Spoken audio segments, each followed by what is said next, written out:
All right, class, welcome to week 9. We're just flying through the semester here. We're on lab 9, which is the cardiovascular system and cardio health. So we'll look really at the anatomy, the functions, the different chambers of the heart.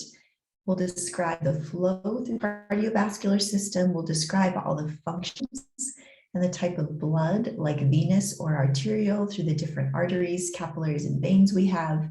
And we'll look at kind of our anatomy and physiology, structure versus function through a simple laboratory investigation. So I have for you the worksheet on the screen right now to kind of give you an introduction to the heart structure itself.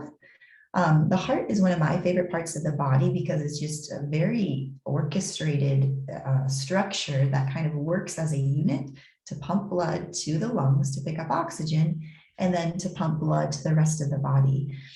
We'll focus here on kind of the anatomy of the heart and as well as kind of how blood circles through the heart. And I'm hoping you've had this in lecture, or maybe you're just starting the heart and cardiovascular system in lecture, because that'll really help you understand kind of at least the anatomy part. So here are the structures of the heart. The superior and inferior vena cava bring blood to the right atrium. Blood travels from the right atrium to the right ventricle through, and if you'll notice here, the right side of the heart is always labeled right for how it would sit in a person.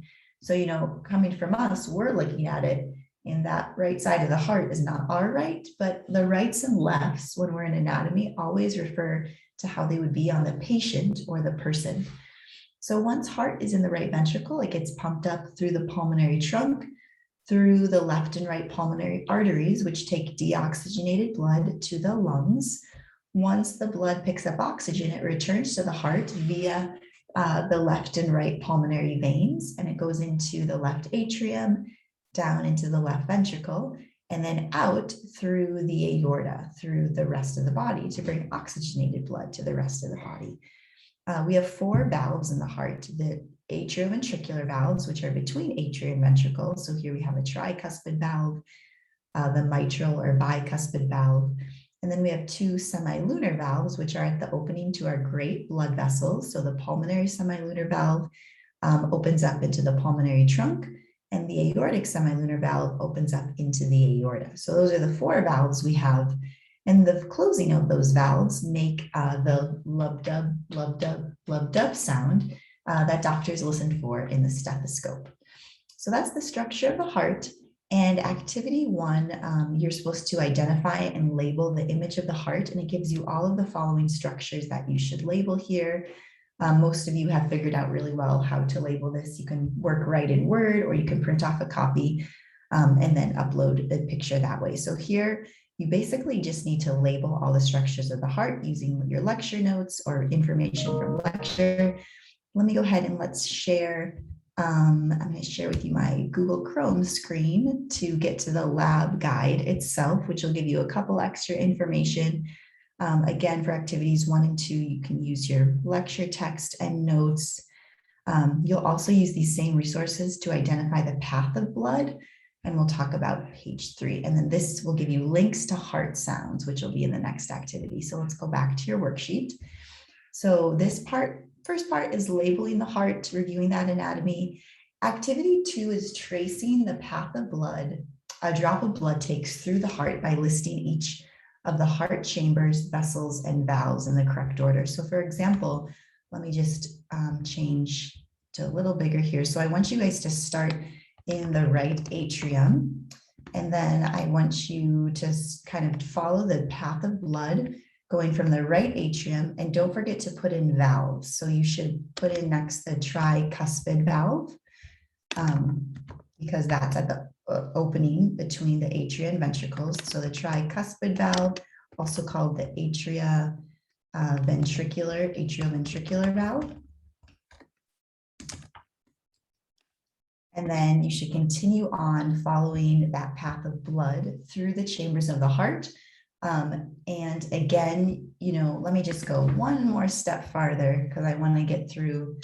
Let's do then that goes to the right ventricle. Then it goes from the right ventricle through a semilunar valve called the pulmonary semilunar valve. And then from there, it goes into the pulmonary trunk through the pulmonary arteries. And I know I'm telling you a lot, but I want all this detail in here. And then it will travel to the lungs. And then from there, I'll let you guys do the rest from the lungs. And then I want you to keep following that path of blood through the left atrium, the bicuspid valve or mitral valve, left ventricle, through the aortic semilunar valve, up through the aorta. So be sure you're listing all those structures, names, vessels, chambers, and don't forget the valves. So I kind of started you off on that activity, but I want it extremely detailed like that, just to make sure you know how blood flows through the heart. In the heart sound section, you'll use those links to listen to the heart sound. So in class, we would actually listen to heart sounds using the stethoscope on each other. But in your lab guide, you have the heart sound links. You need to answer what's the cause of the heart sounds we hear. I kind of mentioned it before. When are these heart sounds produced? So you should say, the first heart sound is produced when what particular valve closes. And the second heart sound is produced when the other particular valve closes. You should kind of look up to see what is a heart murmur. This is something that doctors will listen for. It sounds like a whooshing noise in the stethoscope, but what actually is happening in the heart murmur? So you'll use your lab guide for that. And you have links in the lab guide which explain heart sounds, heart murmurs, to help you answer those questions for that section. Heart rate and exercise, this will be kind of an activity. It's a minimal activity. Use your best judgment to your own respect for exercise. Be safe. If you're unable to perform it, you can ask a family member to be your subject matter. So that's part 3 activity. So let's see. Part 3, you'll be measuring your heart rate and exercise. And under resting conditions, you'll measure your heart rate using the artery in your wrist or by placing your right hand over your heart. So you're basically going to feel for your pulse, and you'll count the number of pulse beats in 15 seconds. So you'll have to kind of set your timer for 15 seconds on your phone and then listen or feel the number of pulses. You can also just feel your heart beat each time. And then you'll multiply that by 4 because you're trying to get the number of beats per minute. And there's 60 seconds in a minute. So that's why you'll count it for 15 seconds and then just multiply by 4. That gives you your heart rate at resting. Then you'll march briskly in place. You can do jumping jacks. You can run upstairs for 3 minutes, and then you'll measure your heart rate again immediately after that. So again, count the number of beats, feel for the artery pulsing in your wrist for 15 seconds and multiply that by 4. And that's your heart rate, your beats per minute.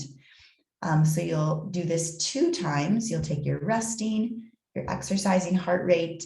You'll measure the heart rate 3 minutes after exercise, and then 6 minutes after exercise. And you'll do that one more time for a trial to look at how exercising affects your heart rate or beats per minute.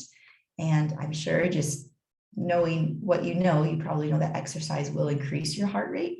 And then as you're relaxing, your heart rate should go back to normal. And actually, I guess you're going to do that 3 trials. Sorry, I didn't see that here. And then don't forget to answer this question at the bottom. Is there a relationship between exercising regularly and heart rate recovery? So if you are an avid runner, most likely your heart is a muscle. So if you run a lot, if you've run marathons, or if you're a long distance biker, your heart can function at a much higher capacity than those of us who do not exercise regularly. So your heart rate will probably recover back to normal much more quickly. And you might even have a slower heart rate at rest because your heart doesn't have to work as hard when it's at rest. So that's kind of the little activity you'll do. And then for blood vessels are a very important part of the circulatory system. And your blood vessels work to function to transport blood from one part of the body to the other, specifically bringing oxygen to all of your body's tissues that need it, and then draining deoxygenated blood back to the heart, where the heart will pump that blood to the lungs to pick up oxygen again. So you'll need to use your notes, your textbook, to define what a capillary is, what an artery is, what a vein is. And then you have a couple questions: which blood vessel has the thickest walls? And how does the structure of these vessels relate to their function? So why would it be necessary for some blood vessels to have very thick walls? And then which blood vessels have the thinnest walls, and how does their structure relate to their function? Meaning, why is it necessary for some blood vessels to have extremely thin walls? So you can use your notes for that. If you have questions answering those, let me know too. And then for blood pressure, let me take us back to our lab guide to see if I'm missing anything. Blood vessels, and then blood pressure. There is a helpful video talking about how blood pressure works if you're trying to answer some of these questions on your worksheet as well. So you'll define systolic and diastolic pressure. Again, you're using your textbook, your notes, ask me for help, and then using the following data to answer the subsequent questions. So here we have a person at sitting or resting. Their blood pressure is 142/86. At standing, what happens? Their blood pressure drops a little bit. And then standing after exercise, it actually increases. You should know that normal blood pressure is 120/80, and we measure this in millimeters of mercury. And the systolic and the diastolic, you'll describe this. Systolic is the blood pressure after contraction, and diastolic is the blood pressure after relaxation. And 120/80 is normal blood pressure. Anything higher than that is considered pre-hypertension or hypertension, which is high blood pressure. And using the data from this person, you can already tell that they kind of have high blood pressure. They're 142/86. That's a little bit higher than normal. When they're standing, it lowers a little bit. So that's because sometimes when you stand up suddenly, the blood rushes from your head and you lose blood pressure. And then standing after exercise, it increases as well because your heart is pumping more. So based on this data, how does body position affect blood pressure? So body position means basically just looking at sitting versus standing at resting. How does sitting versus standing affect your blood pressure? Based on the data, what are the specific effects of exercise on blood pressure? So then compare standing at resting versus standing after exercise. What do you notice? 136/84. We jump up to 162/86. So, explaining your answer for that, blood pressure has increased after exercising, and that makes sense because after you exercise, your heart rate is pumping more blood out, so more blood will increase the pressure as well. The measurements above were actually taken from a former dean of the Math and Science Department at Rio Hondo. She was taking blood pressure medication to control her hypertension, which is probably good because at sitting, she was at 42/86. And again, normal is 120/80. So just looking at normal, 120/80, was her medication actually effective? Was her medication bringing her normal blood pressure back to the normal range? I don't know if it was working too well.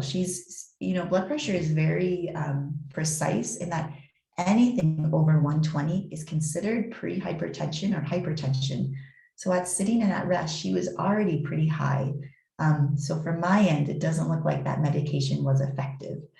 Blood pressure runs in my family, high blood pressure. So my dad has been on high blood pressure medication for years. You might know people who are on high blood pressure medication.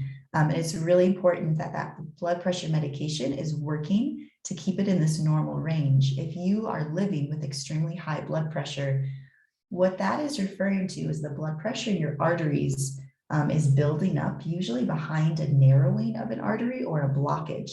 And if that blood pressure builds up too much, it means that the blood is being blocked and it's not getting beyond that blockage to the tissues that it needs to get to. So that's why high blood pressure is dangerous, because it usually means is there's a blockage and that blood past that blockage isn't getting to where it needs to go. It also could be scary because it could cause an aneurysm, which is when a blockage behind a blood vessel kind of makes the blood vessel expand because there's so much blood pressure building up behind it and it can't get through that blockage, and that could eventually burst. You could have an aneurysm that bursts. So this is why if you know of anyone who has blood pressure or high blood pressure, make sure they're taking their medication and make sure it's working. So that kind of is the end of this recording. I'll go ahead and stop the recording. As usual, ask me if you have any questions. You have this lab worksheet due on Sunday, as well as the previous lab quiz, which should be available for you today. And good luck, guys. Keep up the great work, and thanks for listening.